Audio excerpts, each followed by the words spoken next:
ನಾಯಕನಹಟ್ಟಿ ಪುಣ್ಯಕ್ಷೇತ್ರಕ್ಕಿಲ್ಲ ಕಸ ವಿಲೇವಾರಿ ಘಟಕ. ತೊರೆಕೋಲಮ್ಮನಹಳ್ಳಿ ರಸ್ತೆಯಲ್ಲಿ ಪಕ್ಕ ಸುರಿಯಲಾಗುತ್ತಿದೆ ನಾಯಕನಹಟ್ಟಿ ಪಟ್ಟಣದ ತ್ಯಾಜ್ಯ. ಇದು ನಿಜಕ್ಕೂ ಶೇಮ್ ಶೇಮ್ ಶೇಮ್. ಪಟ್ಟಣಕ್ಕೆ ನಿತ್ಯವೂ ಸಾವಿರಾರು ಭಕ್ತರು, 17,000ದಿಂದ 18,000 ಜನಸಂಖ್ಯೆ ಹೊಂದಿರುವ ಪಟ್ಟಣಕ್ಕೆ ಕಸ ವಿಲೇವಾರಿ ಘಟಕವಿಲ್ಲ. ಹೌದು, ನಾಯಕನಹಟ್ಟಿ ಪಟ್ಟಣ ಪಂಚಾಯಿತಿ 2015ರಲ್ಲಿ ಸ್ಥಾಪನೆ ಆಗುತ್ತೆ. ಅಂದಿನಿಂದ ಇಂದಿನವರೆಗೆ ಪಟ್ಟಣದ ಸಂಪೂರ್ಣ ಕಸವನ್ನ ತೊರೆಕೋಲಮ್ಮನಹಳ್ಳಿ ರಸ್ತೆಯ ಪಕ್ಕದಲ್ಲಿ ಕಸವನ್ನ ಸುರಿಯಲಾಗುತ್ತದೆ. ನಿತ್ಯವೂ ರಸ್ತೆಯಲ್ಲಿ ಸಾವಿರಾರು ರೈತರು, ಕೂಲಿ ಕಾರ್ಮಿಕರು, ವಿದ್ಯಾರ್ಥಿಗಳು ಓಡಾಡುವಂತ ರಸ್ತೆ. ನಿತ್ಯವೂ ಈ ರಸ್ತೆಯಲ್ಲಿ ಓಡಾಡುವಂತೆ ಪ್ರತಿಯೊಬ್ಬರಿಗೂ ಮೂಗು ಮುಚ್ಚಿಕೊಂಡು ಓಡಾಡುವ ಪರಿಸ್ಥಿತಿ ನಿರ್ಮಾಣವಾಗಿದೆ. ಕೆಟ್ಟ ದುರ್ವಾಸನೆ ಮತ್ತು ಯಾವಾಗಲೂ ಈ ಕಸಕ್ಕೆ ಬೆಂಕಿ ಇಡಲಾಗುತ್ತದೆ. ರಸ್ತೆ ತುಂಬಾ ಹೊಗೆಯೂ ತುಂಬಿರುತ್ತದೆ. ಸಾಕಷ್ಟು ಬಾರಿ ಮಾಧ್ಯಮಗಳಲ್ಲಿ ಸುದ್ದಿ ಮಾಡಿದ್ರೂ ಸಹ ಯಾವುದೇ ಅಧಿಕಾರಿಗಳಾಗಲಿ ಕ್ಷೇತ್ರ ಜನತೆಯಾಗಲಿ ಕ್ಯಾರಿ ಅಂದಿಲ್ಲ.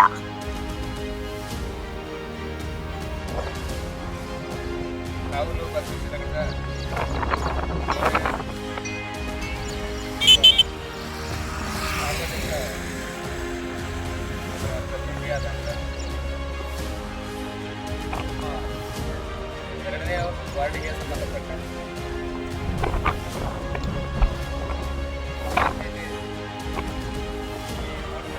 ಓಡಾಡ್ತಕ್ಕಂಥ ಜನಕ್ಕೆ ಬಹಳ ಚಲಾವಣೆ ಮಾಡಿ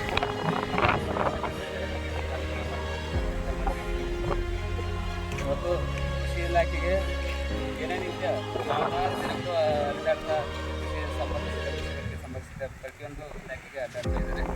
ಅವರಿಗೆ ಒಂದು ಅನುಕೂಲಕ್ಕಾಗಿ ಮತ್ತು ಪಕ್ಕದಲ್ಲಿ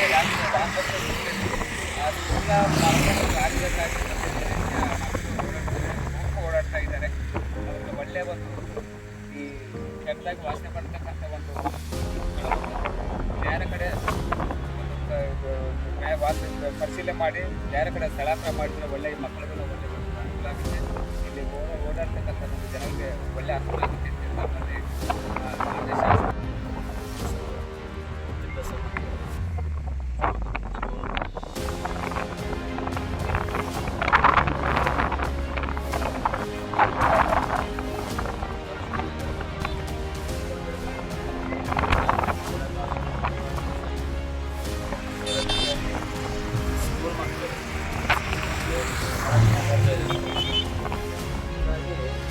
ನೋಡಿದ್ರೆ